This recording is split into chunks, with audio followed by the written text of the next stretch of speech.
Boa noite a todos. Associação Brasileira de Nutrologia e os coordenadores modulares do CN Nutro 2022, eu, doutora Márcia de Castro Sebastião, e os doutores Luiz Roberto Queiroz e doutor Walter Makoto Nakagawa, agradecemos a presença dos pós-graduandos do CN Nutro 2022. Foi muito gratificante estar com vocês neste módulo de fevereiro. Iniciaremos hoje as aulas online, que fazem parte do CN Nutro 2022, que serão às terças-feiras, com exceção da terça-feira, onde nós teremos o módulo. Então, serão três terças-feiras ao mês. Os professores apresentarão um tema ou um caso clínico de interesse para a sua prática clínica. Hoje, o nosso convidado é o professor Dr. Orsini Valente. Ele é professor emérito da Faculdade de Medicina do ABC, professor titular do Departamento de Medicina da Unifesp, diretor do Departamento de Diabetes da ABRAM e doutor em endocrinologia pela Unifesp. O tema que ele vai abordar hoje é manuseio clínico dos corticosteroides. Professor Dr. Orsini, é um prazer ter o senhor conosco hoje, na nossa primeira terça-feira nutrológica do CN Nutro 2022. O senhor tem 25 minutos para apresentar o seu tema, pode compartilhar sua tela. E eu gostaria de dar um aviso, antes do senhor iniciar, que na próxima terça-feira será feriado, terça-feira de carnaval, então nós não teremos a nossa terça-feira nutrológica, será feriado. Obrigada a todos. Boa apresentação, doutor Orsini. Bom, pessoal, boa noite, obrigado pelo convite, obrigado pela apresentação, o Thales, Márcia. Nós sabe que corticosteroide é algo que todos os médicos usam de uma maneira geral, né? O ortopedista usa, o clínico usa, o cirurgião usa, o pediatra usa. Então, eu tenho a impressão que vai ser muito bom a gente conversar sobre isso hoje, depois no final nós tiramos aí as dúvidas que vocês porventura tiverem, tá bom?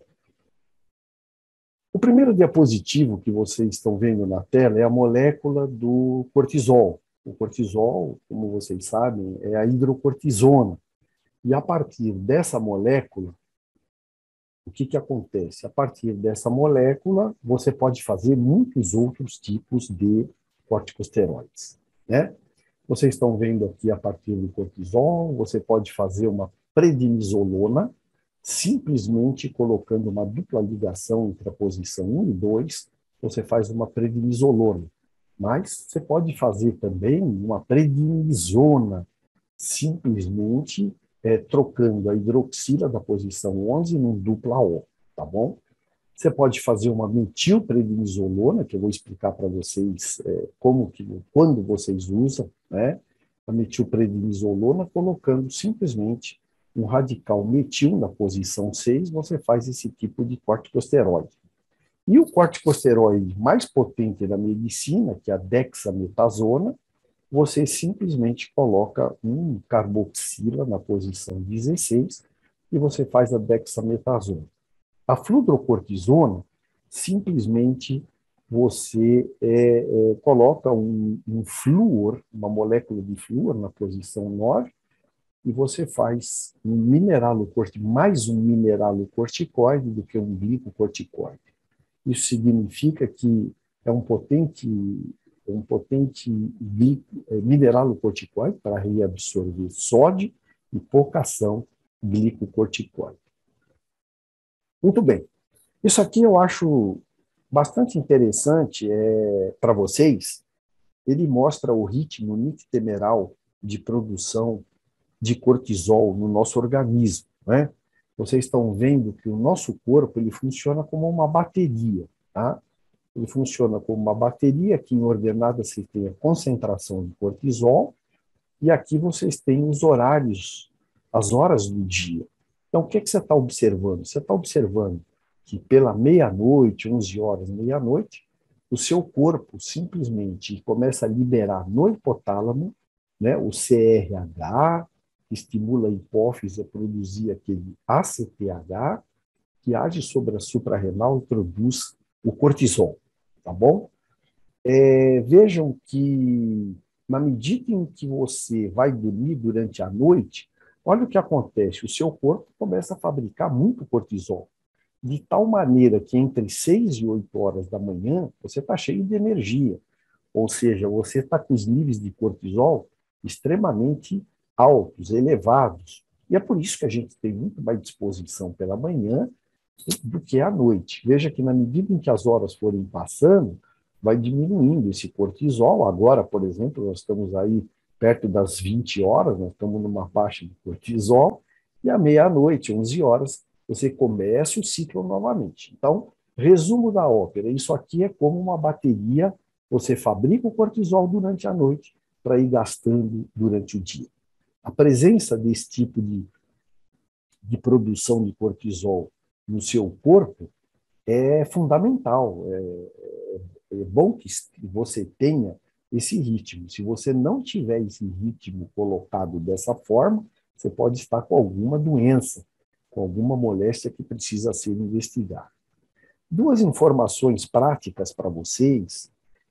Primeiro, quando você vai numa balada e volta às 4 horas da manhã, o que acontece é que você, mesmo dormindo até 2 horas da tarde, você não tem a mesma disposição.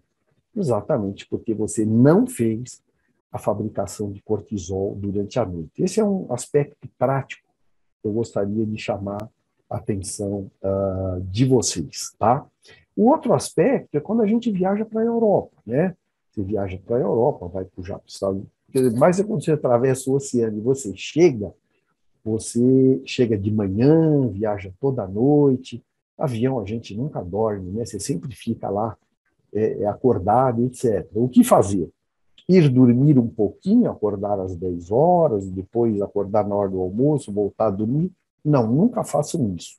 Chegou, tentem ficar acordados até o início da noite, 7, 8 horas da noite, quando você deve ir para a cama, e aí você realmente, nessa noite, vai recuperar todo o desgaste da viagem.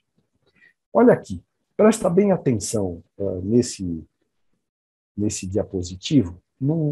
Essa meia-vida biológica, não olhem muito, esqueçam o mais importante. Veja, a hidrocortisona, que é o nome comercial, o flebocortine, né? Veja que tem atividade glicocorticoide 1, a gente usa a hidrocortisona como parâmetro, né? E equivale a 20 miligramas no caso. Onde que a gente usa flebocortine? A gente usa no pronto-socorro, né? Quando uma pessoa chega com estado de mal asmático, por exemplo, o que que acontece? Você, às vezes, depois de usar bombinha, fazer inalação, às vezes você não consegue sair da crise, e por vezes a gente usa a hidrocortisona. A prednisolona, 5 miligramas, veja que tem uma potência bem maior, não é? Uma potência 4 vezes maior do que a hidrocortisona, e tanto a prednisolona quanto a prednisona, você usa em estado artrite reumatoide, por exemplo, polimialgia reumática, às vezes, você pode utilizar quando precisa fazer uso cronicamente desse tipo de corticosteroide, né? Qual a diferença entre prednisolona e a prednisona? A prednisolona está pronta para você agir. Já está muito pronta, não precisa passar no fígado para ser ativada. E a prednisona, que é o meticortem? Você precisa passar no fígado. Então, um hepatopata que tenha, uma pessoa que tenha um comprometimento do fígado, claro que você não vai usar a prednisona, você vai utilizar a prednisolona, certo? Que é uma medicação que já está ativada e pode ser usada nesse sentido. É o tipo Predicin, por exemplo. Tá?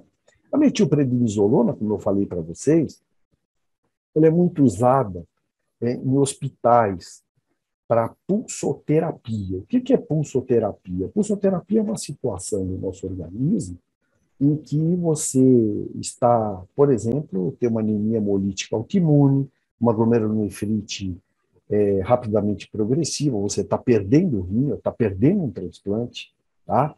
Então, você precisa agir com muita firmeza. E, nesse sentido, a imunossupressão deve ser feita com metilprednisona em torno de 1 grama por dia, por 3 a 5 dias. Tá? E a dexametasona? A dexametasona é o mais potente dos glicocorticoides, tem 30 vezes mais potente que a hidrocortisona. E vocês vejam que 20 miligramas de hidrocortisona corresponde a dexametasona de 0,75 miligramas. Tá? Bastante potente, é o corticoide mais potente que nós temos na prática clínica. Tá bom? Depois, quando que você usa assim, a dexametasona? Às vezes um acidente em pronto-socorro, né, muito comum, um acidente, um trauma crânioencefálico, com edema cerebral. Então, você tem a dexametasona, é o corticosteroide muito utilizado nessas situações, pela potência que ele tem. Tá? E o deflazacort? Essa é uma informação sobre maneira relevante que eu gostaria muito de passar para vocês e gostaria que vocês realmente gravassem. Quando utilizar o deflazacort, que tem esse nome, vários nomes comerciais, o mais importante é o calcorte. Em que situação você vai usar? Todo indivíduo pré-diabético ou diabético, ou pessoas que têm uma osteopenia importante, quase osteoporose, e precisam usar corticoide por qualquer motivo, grande escolha usar o deflazacort, tá? Porque ele é menos diabetogênico e ele causa menos osteoporose do que os outros glicocorticoides, tá? Vejam que 5 miligramas, por exemplo, do meticortem corresponde a 7,5 miligramas do deflazacort, assim como, por exemplo, 30 miligramas de deflazacort corresponderia a 20 miligramas do meticortem. A betametasona é muito utilizada em pomadas, né, no nosso corpo para determinados momentos, quando você tem urticária, alergia ou algumas ulcerações por trauma, a gente usa frequentemente a betametasona, pode ser usado, bastante potente como glicocorticoide, e a triancinolona. Se eu tivesse ao vivo com vocês, eu ia mandar vocês levantarem as mãos para dizer quem já usou triancinolona. Talvez vocês possam falar, puxa, acho que não estou lembrado de ter usado. Mas se eu disser para vocês, por exemplo, oncilon em orobase, você já usou em afta, é capaz de você falar, puxa, já usei umas 2, 3 vezes e nem estava sabendo que era triancinolona, que pode ser usado para aftas na bochecha, no lábio, na língua e assim por diante, com grande potência, e é um dos corticoides em pomada que a gente pode pôr e utilizar em mucosa. O corticoide, normalmente, quando você usa corticosteroide, é metabolizado no fígado, excretado pelo rim. Uma coisa que é muito importante é ele ter uma ligação na circulação plasmática a uma proteína chamada cortisol binding globulin, é uma CBG. Isso tem importância na prática clínica? Demais, sobremaneira.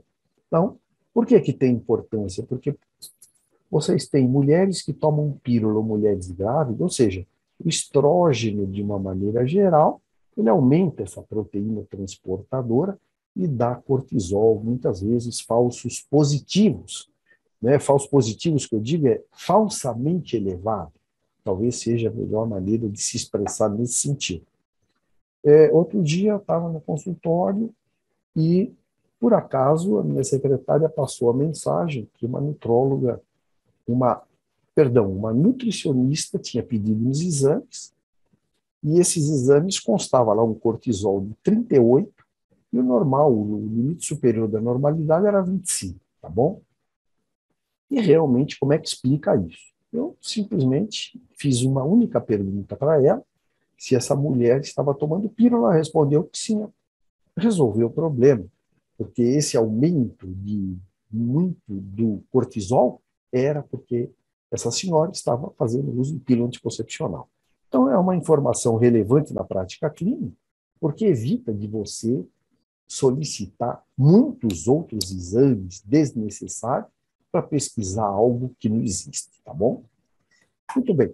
Veja, quando você vai dar corticoide para alguém, você sabe que o corticoide é um antagonista da insulina a nível de receptor periférico. Então, meu pai é diabético, a minha mãe eu tenho chance de ficar intolerante à glicose, ou desenvolver um pré-diabetes, ou propriamente até um diabetes. E quando eu tirar esse corticosteroide, duas coisas podem acontecer, né? O que pode acontecer? Eu posso retornar ao normal metabolicamente, ou eu posso ficar diabético e não voltar mais, porque a minha família toda é diabética. Esse é o primeiro cuidado que você tem que ter. Se você, por acaso, tiver, bater, traumatizar o seu membro inferior, uma perna, formar uma ulceração, você tem, numa pessoa normal que fecharia em 20 dias, um indivíduo tomando altas doses de corticoide, às vezes pode demorar meses, 3 meses, 4 meses, porque realmente existe uma inibição da proliferação fibroblástica e aumento da suscetibilidade à infecção quando nós estivermos utilizando níveis de corticosterapia em nível suprafisiológico. Tá? Retardo do crescimento. Né? Os pediatras sabem, têm noção direitinho de que o uso de corticoide em crianças que estão se desenvolvendo no crescimento, existe, o corticoide faz um bloqueio da proliferação de condrócitos e essa criança vai ficar com uma estatura menor se tiver que continuar tomando. Eu acho que é uma informação relevante para todos os pediatras também. Uma coisa que eu acho fundamental, isso é prática clínica. E essa prática clínica é muito importante que vocês sabem que quando você vai tratar um lúpus ou um transplantado e você dá corticoide em altas doses, existe um aumento da pressão intraocular. O glaucoma é a segunda causa de cegueira no mundo, tá bom? Segunda causa de cegueira no mundo, é muito importante que vocês saibam que o glaucoma é hereditário e se você tem um pai e uma mãe que tenha glaucoma e é míope, inclusive, o que acontece é que você deve tomar cuidado e sempre medir a pressão, independente de tomar corticoide, medir a pressão ocular, mas se você vai tomar um corticoide, mais ainda, porque você pode aumentar a pressão intraocular e piorar muito essa situação. Então, gravem essa informação, também acho muito relevante para todos, e às vezes tem muitas pessoas que não sabem nem que o glaucoma é hereditário, tá? Então, é bom cuidar disso, é muito importante. A úlcera péptica, a úlcera tem fatores agressivos e defensivos de mucosa, tá? Fatores agressivos principal é o ácido clorídrico. E o corticosteroide aumenta esse fator agressivo, o corticosteroide aumenta e muitas vezes a pessoa pode ter úlcera péptica, tá bom? Uma coisa muito importante também é que o cortisol, em altas doses, principalmente, o corticoide, ele aumenta a reabsorção de sódio e excreta potássio. E com isso se faz um quadro de alcalose metabólica. Por que alcalose metabólica? Veja, toda vez que tiver potássio muito baixo na circulação, a tendência é sair potássio para dentro da célula e entrar hidrogênio. E quando isso acontecer, o nome dessa situação chama-se alcalose metabólica. Labilidade emocional é outra coisa muito interessante, porque o corticoide endógeno, quem tem Cushing, geralmente é depressivo. Mas quando você toma 40, 60 miligramas de corticosteroide, porque você tem uma hérnia de disco, ou porque você toma por um motivo que precisa de uma alta dose, então você pode ter, iniciar a maioria das pessoas, uma sensação de bem-estar. Mas você pode ter alucinações e muitas vezes um aspecto psiquiátrico que estava represado pode se exteriorizar de uma maneira importante. Então, precisa sempre, principalmente quem usa altas doses, você pega um lúpus aí, toma 60, 80 miligramas, né? E pode ter esse tipo de manifestação. Hipertensão arterial, tomando corticoide, aumenta a reabsorção de sódio, e aumenta a sensibilidade vascular às catecolaminas, e por isso os corticosteroides podem ter hipertensão arterial também. A pessoa, quando toma corticoide, geralmente ela fala, puxa, eu vou aumentar o peso, eu vou ficar obesa. E fica mesmo. Mas existe um tipo de obesidade um pouco diferente. Não é aquela obesidade clássica que o tronco é gordo, o rosto, os braços e as pernas. Não. Existe uma sensibilidade do receptor troncular, por isso essas pessoas ficam com uma obesidade chamada na prática clínica de centrípeta, porque os braços e as pernas são fininhos, né? E o tronco e a lua, inclusive, chama moon face, tá? Isso é uma coisa também muito importante. O afilamento da pele, você sabe que o corticoide, por muito tempo, em altas doses, ele acaba com o colágeno da pele. Então, é muito frequente essas pessoas, depois eu vou mostrar um diapositivo para vocês, de uma mulher que desenvolveu estria, geralmente na raiz das coxas, no abdômen, né, estrias diferente da gestante, que é uma estria nacarada. A estria de quem toma corticoide é uma estria purpúrea, né? Geralmente na parte alta dos braços, no abdômen, assim por diante. E outra coisa que é interessante, quem toma muito corticoide muito tempo, também é equimose. A pessoa bate, tem um pequeno trauma, já fica aquela mancha escura, né?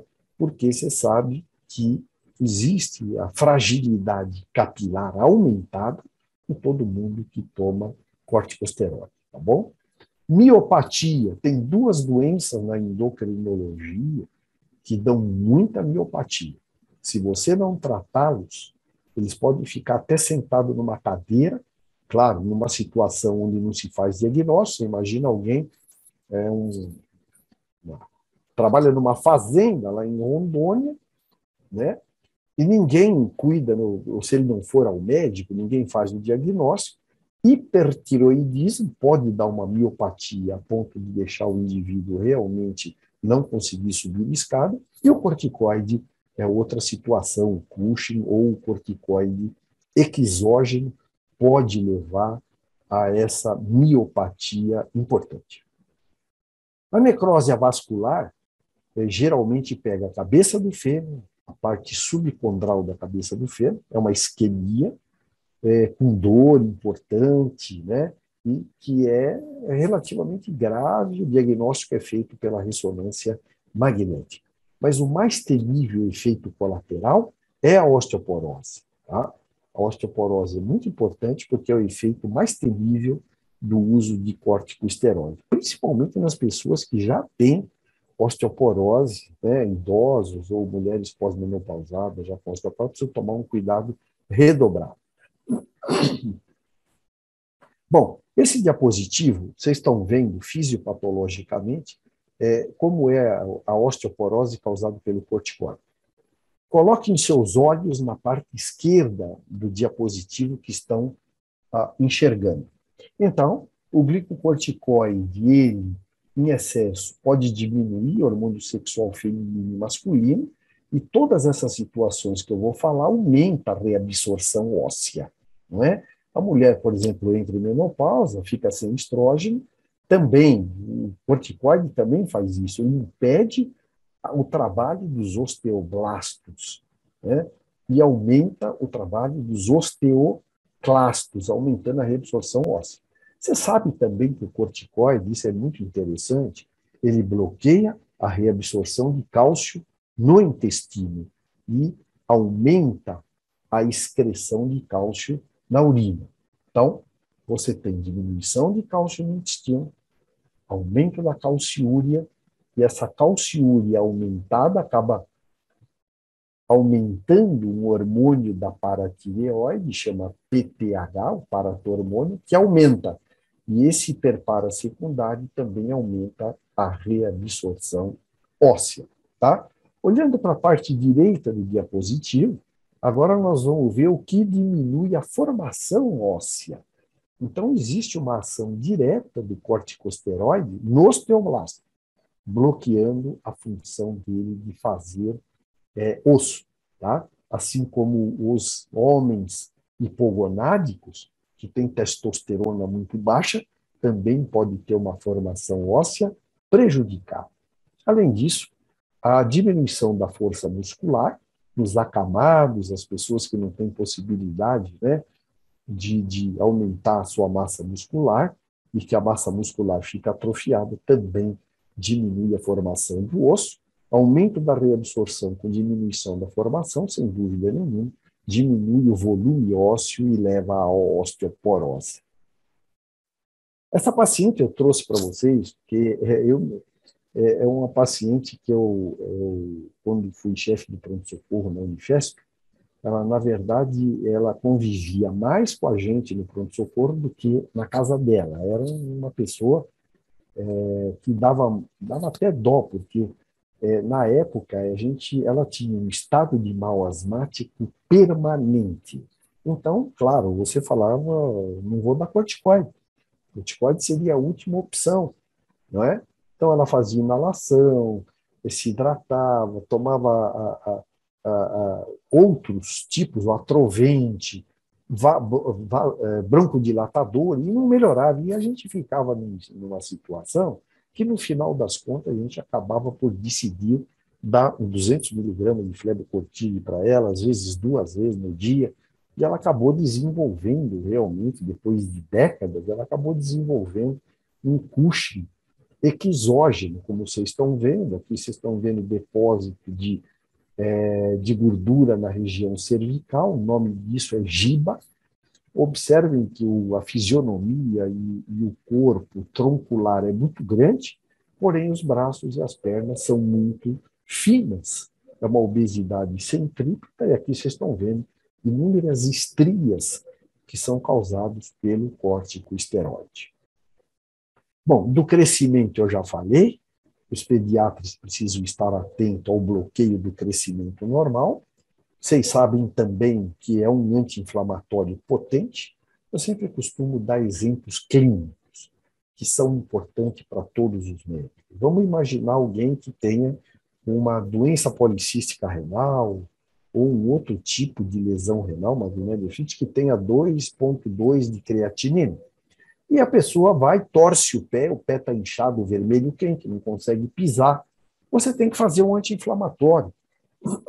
Geralmente, não hormonal, não é mesmo? Mas você pode dar um anti-inflamatório em quem tem uma insuficiência renal, uma creatinina alterada? Não deve. Então, você pode fazer uso nesse caso, nunca esquecer que o corticosteroide é um anti-inflamatório muito importante e não lesa o rim. Então, é uma situação que você pode até contar com a ajuda do corticosteroide num processo inflamatório, do exemplo que eu passei a todos vocês. A resposta imune, uma pessoa que se apresenta com dor articular, febre alta, né, caindo o cabelo, com creatinina subindo, etc., etc., veja, é uma doença autoimune, eu tenho que responder de maneira forte para evitar um mal maior. E essa resposta imune, como que ocorre? Vocês estão vendo isso aí? E estão vendo o seguinte, nós temos aqui um antígeno, né? Esse antígeno, na verdade, ele pode aparecer ou na cartilagem do punho, dos joelhos, e aí seria o que? Um antígeno que aparece ali, uma artrite reumatoide, ou pode aparecer na membrana basal glomerular, seria uma glomerulite rapidamente progressiva, ou uma síndrome nefrótica, com hematúria, ou uma anemia hemolítica, com os glóbulos, anemia, o indivíduo tem 12, 13 de hemoglobina, em uma semana ele está com 6. Então, se eu não agir de maneira realmente importante, eu não breco esse processo autoimune que está acontecendo com o meu paciente. Então, o que acontece?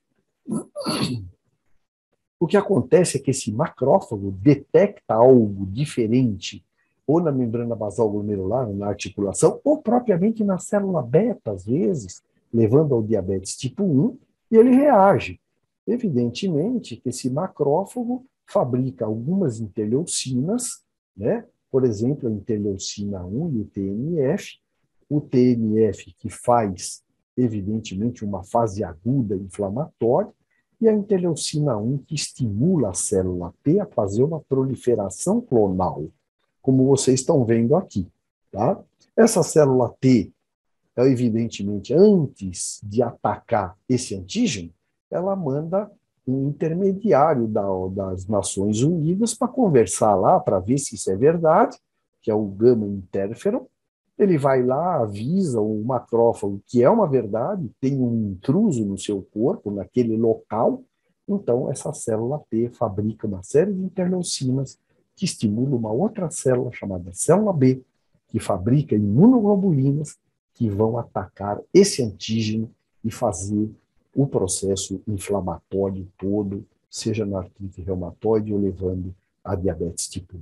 Existe também fabricação de interleucina 3, fatores estimuladores de colônia na medula óssea, produzindo formas jovens e assim por diante. Todos esses risquinhos vermelhos onde vocês estão observando é quando eu entro com corticoide em doses imunossupressoras, todos esses pontinhos, riscos em vermelho, é onde o corticoide bloqueia para acabar o ataque autoimune e tirar a pessoa, evidentemente, de perder um órgão ou rejeitar um transplante totalmente e assim por diante. Veja bem, às vezes a pessoa toma corticoide por tanto tempo, né? 3 meses, 5 meses, 8 meses, ou porque tem lúpus, ou porque tem artrite reumatoide, ou tem uma polimialgia reumática, e toma doses suprafisiológicas, não é? E, de repente, às vezes, você tem pronto-socorro, eu tive a oportunidade de pegar tudo quanto é tipo de exteriorização clínica. Por exemplo, o paciente aparecia no pronto-socorro, o que ele pode apresentar se ele parar com o corticoide de repente? O que pode acontecer? Primeiro, ele pode ter uma evidência sintomática e bioquímica da supressão do eixo hipotálamo pituitário adrenal. Ou seja, traduzindo em miúdos, ele entra numa insuficiência suprarrenal. Quem tiver num pronto-socorro vai encontrar um indivíduo em potência, vomitando, desidratado. E aí ele vai falar, puxa, está desidratado porque vomitou, eu vou dar soro fisiológico. Ele dá o soro fisiológico e a pressão não sai do lugar, 6/4, 7/3, e assim por diante. Ele só sai dessa situação quando eu injetar corticoide nele, quando eu der flebocortide, eu der uma hidrocortisona na veia dele, e aí eu dou o soro, aí sim a pressão aumenta, ele sai da insuficiência suprarrenal. Isso pode acontecer, é uma emergência médica. Quem faz urgência, pronto-socorro, conhece bem. Outra coisa que pode acontecer quando para abruptamente com corticoide, que você toma mais de 3 meses, pelo menos, é voltar a doença. Por exemplo, eu tenho um lúpus, eu paro de tomar o corticoide, a moléstia volta novamente, tá bom? É uma recidiva da doença, é algo que pode acontecer. A outra coisa que pode acontecer é a dependência. Às vezes tem pessoas que tomam 1 ano, 1 ano e meio, 8 meses de corticosteroide. Então pode dar uma dependência física ou psicológica, com a função do eixo hipotálamo pituitário adrenal normal, e não recrudescência da doença. Mais ou menos isso aqui, só pegando um parâmetro paralelo, você imagina alguém, né, que usa cocaína, por exemplo. Você tem uma produção de cocaína normal no seu cérebro, mas se você é um viciado, você faz uso de cocaína normalmente, quando você baixa essa cocaína pela metade, mesmo estando em doses muito maiores do que o seu corpo produz, você tem sintomas da falta de cocaína e precisa aumentar a dose. A mesma coisa acontece com o corticoide quando você usa dose suprafisiológica por meses e meses e meses. Também pode acontecer isso, né? E também tem aquele tipo de indivíduo que chega no pronto-socorro, evidência bioquímica de supressão do eixo, sem sintomas e sem recorrência da doença de base. E a gente pergunta para a pessoa, o senhor está sentindo alguma coisa? O senhor está com a pressão baixa? Ou teve ânsia de vômito? Ele está tomando, parou de repente e não sente nada. A Marcinha me falou uma vez que também foi lido, aí tem um trabalho de literatura mostrando que talvez o paciente tenha o corpo fechado. Depois ela faz o comentário que quiser. O corpo fechado é quando o indivíduo faz uma coisa que você espera que vai acontecer Não acontece nada com ele, não me pergunta por quê, mas ele fala que não está sentindo absolutamente nada. Muito bem, o que fazer quando você precisa usar corticoide para que as consequências e efeitos colaterais dessa medicação sejam as menores possíveis? Então, a primeira coisa que você vai fazer, você vai usar as menores doses possíveis de corticoide. Primeira coisa.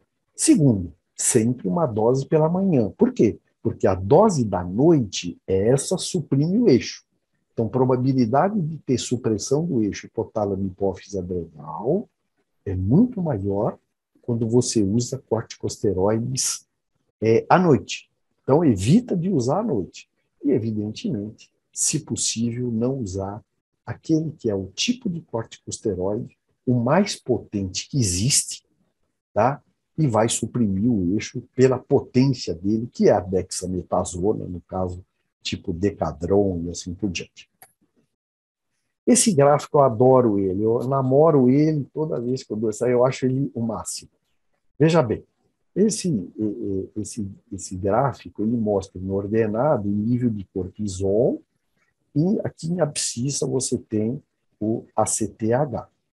Então veja, imagine um paciente que tomou 8 meses, 10 meses, 1 ano de corticoide. Eu tenho uma polimialgia reumática, eu tenho lúpus e que eu tento tomar corticoide e não consigo baixar, quando eu baixo a dose, volta a doença, etc. O que acontece com o eixo dele? Dá uma olhada. Primeiro mês, presta bem atenção nisso aqui. No primeiro mês, vocês estão vendo aqui, ó, o range normal para o ACTH é esse aqui, está acompanhando comigo? De 0,1 a 0,4, é o normal do ACTH. E o cortisol, o range normal, você está vendo aqui, ó, é de 15 a 25, 10 a 25, tá bom? Então, no primeiro mês, o que está acontecendo? O cortisol está baixo e o ACTH está baixo. No primeiro mês, 2 meses depois, o que você está olhando no gráfico? Você está olhando que o ACTH já está no limite inferior da normalidade, está aqui, ó. Está no limite inferior da normalidade, mas veja que o cortisol ainda está muito baixo. No 4 meses depois, 3 a 5 meses depois, 4 meses depois, veja que o ACTH está em doses o quê? Suprafisiológicas. E olha, o cortisol ainda continua abaixo. Vocês vejam que esse paciente aqui, que ficou com supressão prolongada do eixo pituitário adrenal, só 5 a 8 meses depois ele conseguiu normalizar tanto o ACTH quanto o cortisol.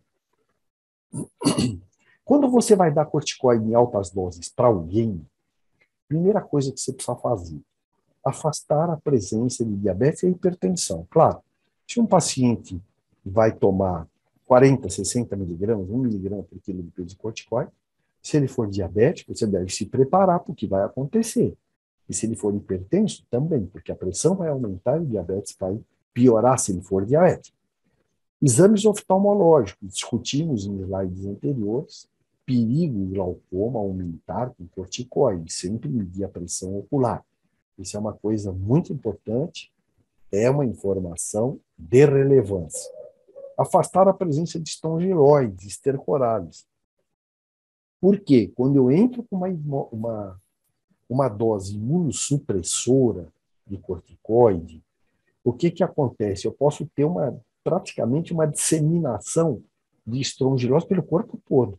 A pessoa tem diarreia, mal-estar, é um quadro. Então, o que eu faço? Quando eu vou dar uma dose muito alta de corticosteroide, o que eu devo fazer? Eu devo dar um vermífugo e vamos acabar com os estrongiloides, é o ideal, tá bom? Evitar o repouso prolongado para não acelerar a perda óssea. Todos que tiveram, por algum acaso, infelicidade de ter uma fratura de colo de fêmur ou de tíbia, etc., que precisaram ficar acamados, né, sabem que tem uma calciúria dobrada, por vezes até triplicada. Realmente, se a gente soubesse ali, lembrasse de quanto cálcio está indo, dá vontade de sair da cama, mesmo com os aparelhos. Mas depois nós vamos ver como, clinicamente, vamos atuar em cima dessas pessoas que estão acamadas, não é? E que estão tendo calciúria importante. Sempre usar o deflazacort quando, como opção terapêutica de pacientes ou diabéticos ou com grau de osteoporose importante e que vão tomar corticoide durante longo tempo. Então, é muito preferível você dar, por exemplo, um deflazacort, pessoa que vai tomar uma polimialgia reumática, por exemplo, né? Vai tomar, dá o deflazacort ao invés do meticorten ou do prednicin, que iria prednisona ou prednisolona. É uma informação relevante também. Medidas preventivas para reposição de cálcio e vitamina D devem ser feitas. É claro que isso que eu pus aqui é do UpToDate 2020, mas é para pacientes que tomaram mais de 8 meses, 1 ano de corticoide em altas doses. Depois eu vou ensinar para vocês como que nós, clínicos, temos que fazer na prática clínica. Mas veja, quando a dose que você está dando for maior que 40 miligramas por dia de prednisona, você vai tirar de 5 a 10 miligramas a cada 2 semanas. Você deve estar pensando, mas é uma ou é duas? Veja, a prática clínica vai te dizer. Suponha que você fez 1 semana e já quer diminuir. Você diminui, a pessoa tem fadiga, hipotensão, mal-estar, é porque está pouco. Nós temos que dar um pouco mais, e assim por diante. Quando a dose for entre 20 e 40, 5 miligramas a cada 2 semanas. A dose inicial sendo de 10 a 20 miligramas por dia, 2,5 miligramas a cada 2 a 3 semanas. Tá? Quando a dose inicial for entre 5 e 10, 1 miligrama a cada 2 a 4 semanas, e quando a dose inicial for menor do que 5 miligramas, meio miligrama a cada 2 a 4 semanas. Veja, você deve estar observando, mas por que 1 miligrama por dia? Veja, isso aqui é um paciente excepcional. Paciente que tomou 8 meses, 1 ano de corticoide em dose suprafisiológica, precisa baixar desse jeito. Uma coisa importante, eu gostaria que vocês ficassem um pouco atentos, quando você baixa o corticoide de 60 miligramas, por exemplo, de prednisona para 40, não tem tanto malefício, às vezes, quanto baixar de, por exemplo, 10 para 2,5. Então, quando vai chegando para retirar, é mais perigoso do que quando está em altas doses, você vai baixando a dose. Uma dica prática. Veja, quando a gente toma corticoide aí, tipo 2 semanas, 3 semanas, né, você pega uma sinusite, depois uma traqueobronquite, e fica tomando corticoide, um macete para vocês. Sempre vai tirando devagar. Estou tomando, por exemplo, 30 miligramas, sabe aquele esquema? Faz 3 dias de 30 miligramas, 3 dias de 20, 3 dias de 10. Se for isso feito em 5, até 1 semana, você não tem supressibilidade do eixo. Você pode tirar o corticosteroide. Mas se você deu, a partir de 1 semana, já começa uma certa supressão. Já não dá para tirar de repente. 3 semanas ou mais, você precisa tirar mais devagar. Senão você pode ter surpresa. Então, vamos supor que você tomou 4 semanas. 1 mês, você quer começar a tirar.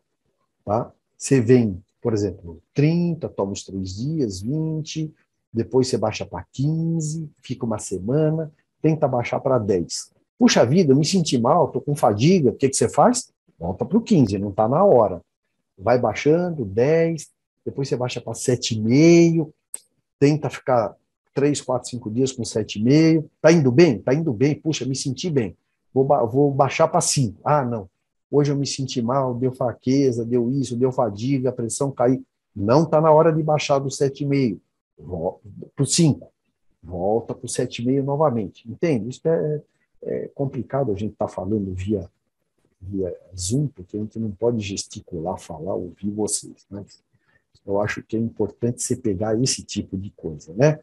Tem alguma terapia esteroide? Veja bem, que você precisa tirar imediatamente. São 2 situações na medicina e vai ter que gravar. Primeiro é psicose induzida por corticoide. Não responde e responsiva a medicamentos antipsicóticos. Então, tem que tirar. Mas, doutor, e se tirar e der isso, a pressão, paciência, porque aí não tem jeito. E ulceração de córnea, induzida por herpes vírus, pode levar a perfuração e cegueira. Então, meu amigo, para não ficar cego, você faz qualquer coisa. Você tira, dá hipotensão, dá um soro, fazendo qualquer coisa. Mas nessas duas situações, nós temos que ser realmente duros em relação à medida clínica que estamos tomando. Esse é o último diapositivo. As recomendações da Associação Internacional de Reumatologistas, você sabe que corticoide, osteoporose, o gineco acha que é ele, o endócrino tem certeza que é ele, o reumato nem se fala, é eu. Então, o ortopedista fala, opa, peraí, estou entrando na minha área. Então, fica difícil. Eu acho que tem que tratar quem sabe e quem realmente tem vivência e sente que está pronto para fazer o tratamento correto. Então, o que você deve fazer? Todo mundo que toma glicocorticoide acima de 5 miligramas de prednisona por dia, com duração de mais de 3 meses, deve mudar o estilo de vida, fazer uma ingestão de cálcio, laticínios, leite, iogurte, etc., no mínimo 1.200 miligramas por dia. Atividade física, fundamental. Né? Fundamental, porque o principal efeito colateral mais temível é a osteoporose, tá bom? Então, veja, se você fizer um tenista que joga, que treina 4, 5 horas por dia, né, e que seja destro, se você for fazer uma massa óssea dele, você vai ver que a massa óssea do braço direito dele é o dobro, triplo do braço esquerdo. Então, estimulação com atividade física é fundamental. Suplementa cálcio. Suplementação de cálcio, tem um estudo aí da Nova Zelândia que diz o seguinte, acima de 1.800 miligramas de cálcio, não é bom porque ele vai parar nas artérias das coronárias. Então, veja, eu não estou falando de suplementar cálcio nessas pessoas normais que eu fico dando cálcio à torta e à direita. Nós vamos tentar suplementar sempre com laticínio, alimentos, etc. Mas quem está tomando corticoide 15, 20, 30 miligramas por dia, precisa suplementar sim. E não tem problema nenhum, não se preocupe. Tem vários estudos mostrando que você dá 1 grama de cálcio nessas situações, não tem nada e protege o indivíduo de ter complicações. E também vitamina D deve ficar acima de 30 sempre nessas pessoas. É ideal 30, 50, ideal nessa situação. Né? Entre 20 e 30 é considerado normal, mas nessa situação de corticoide, você sempre deve estar acima de 30. Os bifosfonatos, sempre cautela com mulheres pré-menopausa, né? Porque, evidentemente, o bifosfonato é contraindicado numa gravidez, e também mulheres que babento, ele é contraindicado. Então, sempre cautela nessas mulheres. Reposição de esteroide gonadal, se é deficiência. A pessoa é hipogonádica, você tem que repor a testosterona, por exemplo. E de acordo com as pessoas que tomam corticosteroide, um T-score mais baixo do que menos um desvio padrão, como é que é feito isso? Isso é feito quando você vai fazer a densitometria, uma mulher pós-menopausada, um idoso, seus pais, sua mãe, a sua massa óssea é comparado, se for mulher, com uma mulher brasileira de 30 anos, tá? E se você tem menos do que menos um, significa que você tem menos 1,1 desvios padrões daquela pessoa que serve como padrão. Se a pessoa tem menos 2,6, que já é entre menos 1 e menos 2,5, é osteopenia, mas 2,5, menos 2,5 para baixo, menos 2,7, menos 3 é osteoporose. Tá? E sempre da mesma forma, porque essa pessoa comparada, se for homem, comparado com aquele homem de 30 anos, tem 2 ou 3 desvios padrões abaixo. Até os 30 anos, por exemplo, no caso da mulher, ganha massa óssea. Depois empata, na menopausa perde de bastante, e depois na velhice você vai perdendo meio automaticamente. Bifosfonato, se tiver intolerância, ou outra contraindicação, o denosumab, que é o Prolia, que podemos discutir a posterior. Tá? E seguir com densitometria óssea anual para quem toma corticoide por longo tempo. Muito obrigado pela atenção de vocês, prazer muito grande. Eu preferia estar mais ao vivo, andando lá no palanque ali, que eu gosto mais. Em todo caso, espero que vocês tenham aproveitado, que isso acrescente ao vosso conhecimento um pouquinho de clínica médica, que é fundamental no meu modo de enxergar para o nutrólogo, tá? Então, vou interromper o meu compartilhamento. Muito obrigada, doutor Orsini. Muito interessante, porque várias situações nós vamos nos deparar para diagnósticos diferenciais dos quadros apresentados no consultório do nutrólogo. Eu estou querendo abrir aqui o chat, que nós temos algumas perguntas, mas agora ele fechou para mim. Espera aí que eu vou tentar abrir aqui. Consegui. Aqui. O doutor... Agora eu perdi o nome dele. Ele pergunta, doutor Orsini, o deflazacorte é qual tipo de corticoide? Faz o mesmo benefício que a prednisona? Sim, ele faz o mesmo benefício numa dose um pouco, você viu ali, né? 30 miligramas de deflazacorte, suponhamos que eu estou usando 20 miligramas de prednisona. Eu uso 30 miligramas de deflazacorte com o mesmo efeito, e exatamente igual, não causa tanta osteoporose e também não é tão diabetogênico. Essa é uma informação super relevante na prática clínica. Aquilo que eu falei para você, Marcinha, no começo da aula, o corticoide não é para o ortopedista, para o clínico, para o nutrólogo, para o cardiologista, né? Então, todo mundo um dia vai usar, ou já usou ou vai usar. Esses conhecimentos, assim, os mais relevantes, são fundamentais, essas informações. Exatamente. Muito obrigada, doutor Orsini. O doutor Anderson Moura pergunta, as recomendações para uso por mais de 3 meses consideram o uso de corticoide inalatório? E qual seria a equivalência para budesonida e beclometasona?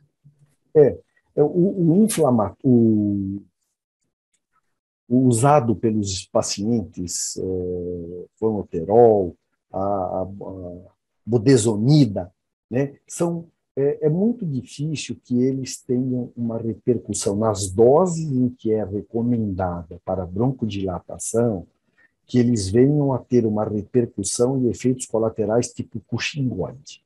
É muito difícil. Mas, se você triplicar, dobrar, triplicar, quadruplicar a dose, você pode ter efeitos colaterais, mesma coisa que os indivíduos que tomam via oral. Mas nas doses habituais, o inalatório, você não vê. Assim, Não vê. Tomando nas doses corretas, prescritas em bula, para essas finalidades, você não vê uma repercussão maléfica. E eles têm um efeito anti-inflamatório local, no caso, né? Então, não tem assim um problema desde que a dose esteja na dose recomendada e preconizada em bula. Ok, obrigada, doutor Orsini. O doutor Daniel Preto pergunta, a dexametasona foi muito utilizada na pandemia do Covid, em alguns casos por tempo prolongado. Na sua retirada, existe alguma particularidade pela meia-vida maior ou segue a orientação geral apresentada?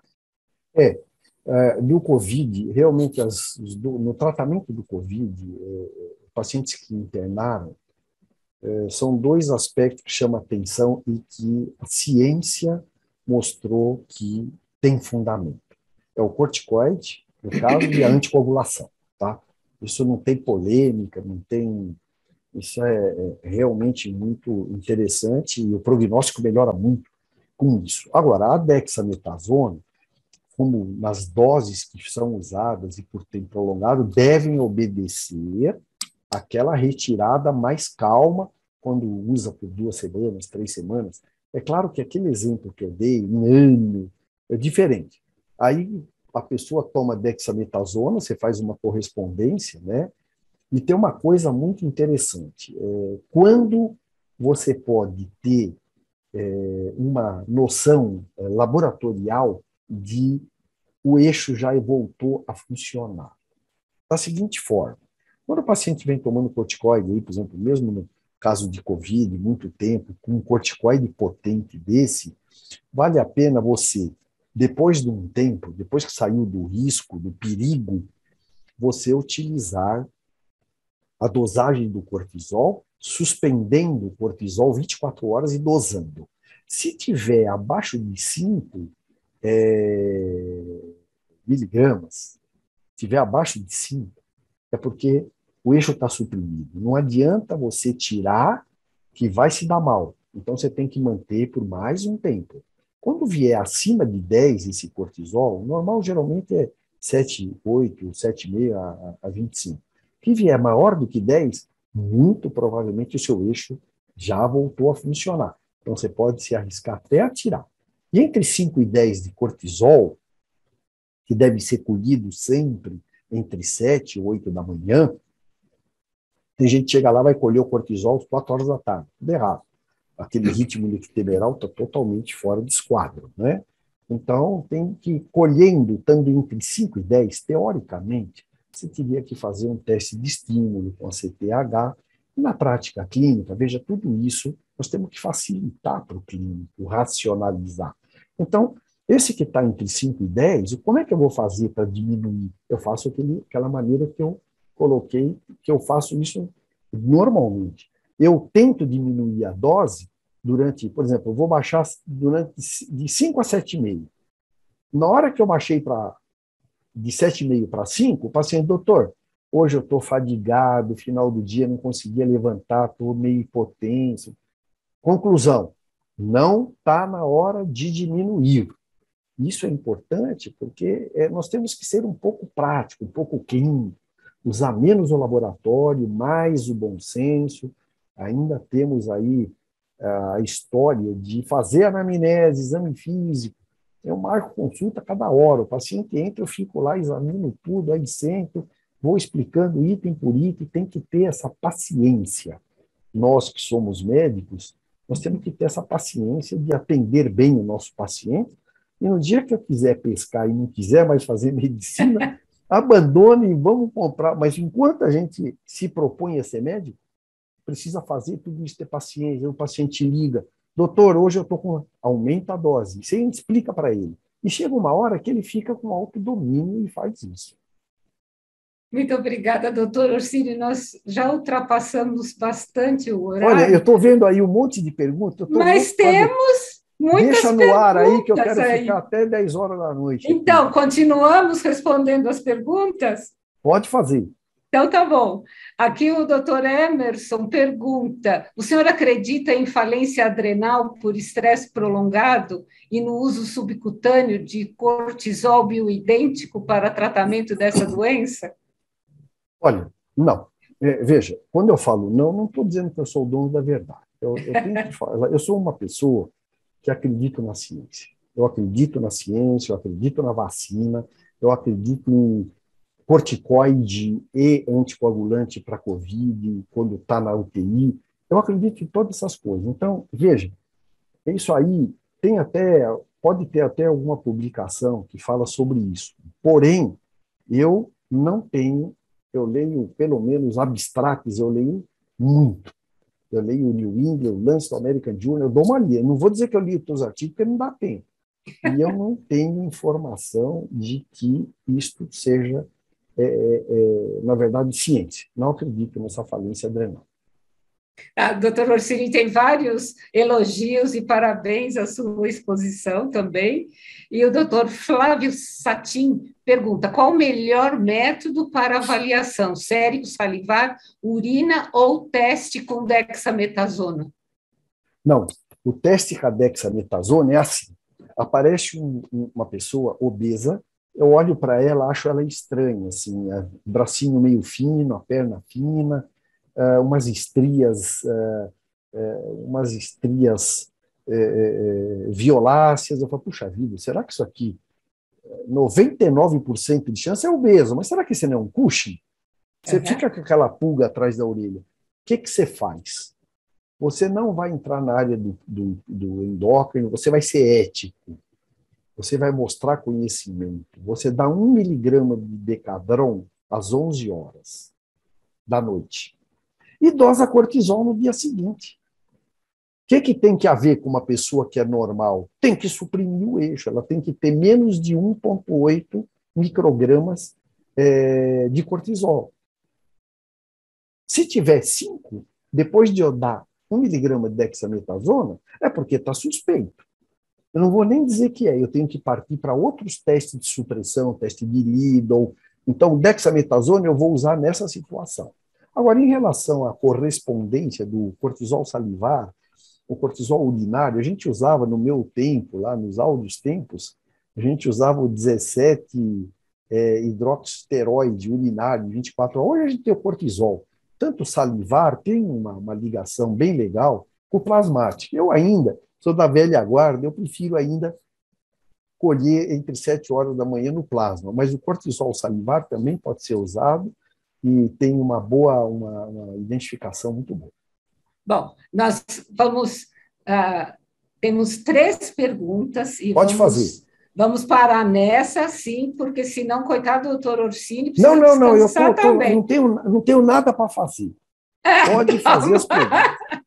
E assim, aula maravilhosa. Na verdade, quem deve estar, assim, porque talvez o Thales, o pessoal... O Thales, Mas eles já comeram pizza, tenho certeza. Nossa, tem. Comeram então, pizza, o Rafael já pegou a Coca-Cola dele, o Thales já está na pizza de calabresa, que ele gosta, então deve estar uma farra. E aí, assim, os elogios são assim, que o senhor é maravilhoso, a aula é maravilhosa, então a gente tem que aproveitar o seu conhecimento também. Pode, olha, se for por mim, eu não tô, se precisar desligar, você desliga a hora que quiser. Não, mas eu estou aqui, mais eu estou 3 tranquilo. perguntas. Pode fazer. Vamos mais 3 perguntas. Tá bom. É possível o uso de corticoide como orexígeno na anorexia ou hipotecai neoplásico? Qual seria o mais indicado? Idoso? Ou na hipótese neoplásico, acho que é isso. Não, anorexia nervosa a gente não usa corticoide, não. Até porque a anorexia nervosa, uma das preocupações da gente é a osteoporose. Tá? A pessoa fica completamente sem músculo e faz osteoporose. Então, não, a gente não usa corticoide em anorexia nervosa. A anorexia nervosa, eu tive que pegar, só para dar um exemplo prático, eu peguei a filha do médico, que foi lá no consultório, magrinha, mas eu via todas as costelas dela com IMC 14, 15. Eu falei, olha, falei para o meu colega, se ela baixar mais isso, uma vez ela veio no consultório, pesando um pouco mais, caso incrível, eu me lembro até hoje. Eu falei, eu suspeitei, porque ela entrava e não ia no banheiro, ela ficava com a bexiga cheia para pesar mais, e um dia, por surpresa, eu falei, você pode pesar? E falei, você tira a meia. Não, doutor, não vou tirar a meia, eu estou com frio no pé. Falei, tira as meias. Falei para a mãe e para o pai, saiu mais de 200 moedas correndo pelo consultório. Tudo isso porque ela queria mostrar para mim que o peso dela não tinha baixado. Conclusão, eu internei, né? Fui obrigado na minha época, a hora de hospital. Infelizmente, eu não queria fazer isso, mas eu fui obrigado a passar uma sonda nasointeral e dar comida para ela não morrer. Simplesmente isso. Eu avisei os pais, eu falei, se ela baixar, chegou em 12,8, 13, eu internei ela. Mas, não, aí precisa muito psicólogo, psiquiatra, precisa multiprofissionais para tentar reverter. A anorexia nervosa te pega essas meninas, essas modelos, que, às vezes, para ficarem magras, elas acabam fazendo besteira. Então, precisa uma equipe multidisciplinar para cuidar da anorexia nervosa. Não é só endócrino, não. Precisa psicólogos, psiquiatras atuando, nutrólogos, importantíssimo aí na alimentação. O nutrólogo faz parte dessa equipe multidisciplinar, sem dúvida nenhuma. A outra pergunta, acho que o senhor já respondeu, que é a dosagem de corticoide salivar sérico. E a doutora Elisa Carvalhal pergunta, existe alguma recomendação para reposição de cálcio e vitamina D para paciente pediátrico em uso crônico de corticoide inalatório em doses elevadas? Sim, eu acho que em doses elevadas, mesmo inalatório, tem que tomar cuidado, porque você tem aquilo que eu falei, obedecendo a bula. Mas, às vezes, o indivíduo, a pessoa, o paciente, na dúvida e também naquela ânsia de melhorar, ele pode fazer besteira. Não falar para ninguém. Ele pode, em vez de tomar 2 doses, ele toma 6, 7, e ele vai ter as consequências disso. Precisa repor, sim, cálcio, vitamina, como se fosse um corticoide via oral. Precisa fazer, não tem dúvida nenhuma. Doutor Orsini, parece que o senhor agradou a todo mundo, a todos os alunos. Eu estou lendo aqui tem uma pergunta boa aí que saiu no chat. Aonde? Aqui, o senhor recomenda repouso antes da coleta de exame de cortisol? É essa? Não, essa tem outra, mas essa aí eu posso responder também. Não, eu não achei, então, aqui. Pode eu falar acho essa que o senhor achou. Eu acho que, na verdade, o que dá muita alteração é na prolactina.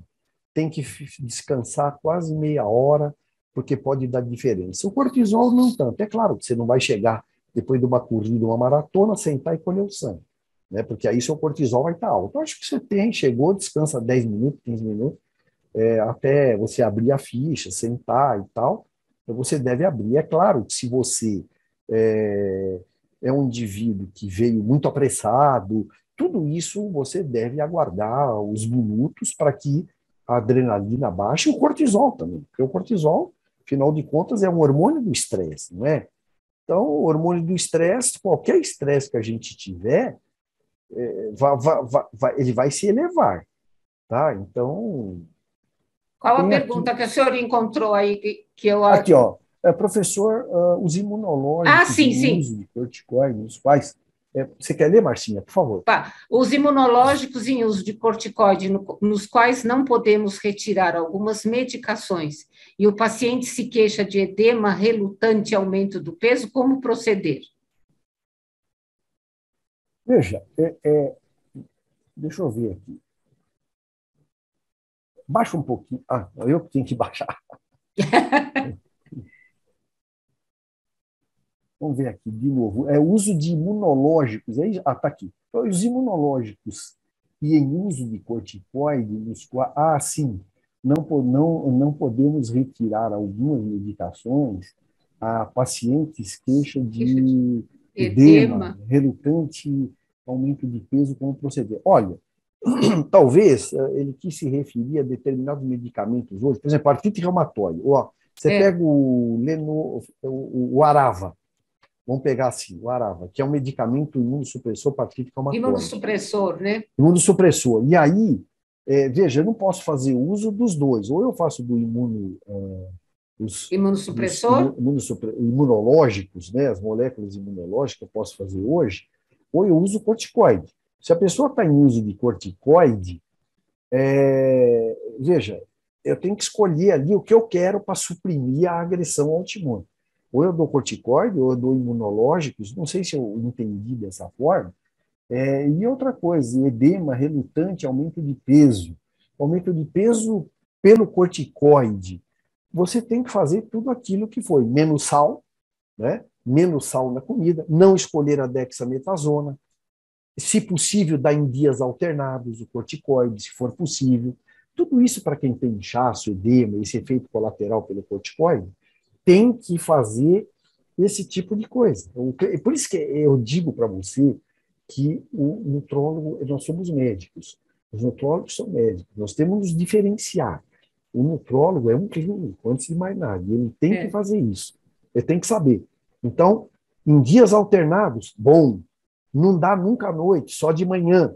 Eu não vou usar dexametasona, então eu paro com a dexametasona, que é o mais... E assim por diante, eu vou tentar dessa forma diminuir o edema e o aumento de peso também. Doutora Maria del Rosário está dando os parabéns para o senhor também. Manda um abraço para essa minha querida aí. As aulas delas eu assisto com o maior carinho aí, porque é muito boa. São muito ótimas aulas. Então, nós agradecemos, doutor Orsini, a sua disposição, a sua boa vontade, a sua alegria em dar aula para nós. Tá bom. Olha, essa aula aí, nem no meu concurso de titular eu precisei estudar tanto, na verdade me deram 6 horas para falar, olha, não pode estar na ementa, tem que ser uma aula nova. Então, Falei, ó, vou jogar E essa o corticoide. senhor nos presenteia com essa Ah, alegria. não, foi bom, foi ótimo, foi Isso. muito bom. Então, agradecemos ao senhor, principalmente, e a todos os pós-graduandos que nos acompanharam e participaram com suas perguntas. Eu vou citar alguns que estiveram conosco: doutor Alexandre Costa, doutora Daniela Ferreira, doutor Luiz Neder, e doutora Maria del Rosário, doutor Paulo Gringe, doutor Macoto, que esteve conosco, e agradecendo a todos, lembrando que na próxima terça-feira será a terça-feira de carnaval e será um feriado. Nós estaremos na terça-feira seguinte, novamente com a nossa terça-feira nutrológica. Muito obrigada a todos e boa noite, tenham um bom descanso. Doutor Orsini pode se despedir. Então, boa noite a todos, boa noite aos meus amigos aí, todos, né, que tiveram presentes, muito obrigado pela audiência aí. E vamos ver, eu acho que é ótimo. O Durval, eu sempre falo, precisa dar um calmante para ele, porque senão ele vai fazer nós trabalharmos de tal maneira que vai ficar difícil. Ele quer funcionar 24 horas. Ele precisa pensar o seguinte: é hora de dormir, tem que pôr ele na cama às 11 horas e acordar às 7 horas. Só acordar ele às 7 horas com o despertador. Boa Muito noite, bom, pessoal. doutor Obrigado por Orsini. tudo. Obrigado Muito aí, viu? obrigada a todos. Boa Tchau, noite. Marcinha. Tchau, tchau, Tchau, doutor boa noite a Orsini. todos. Tchau. Tchau.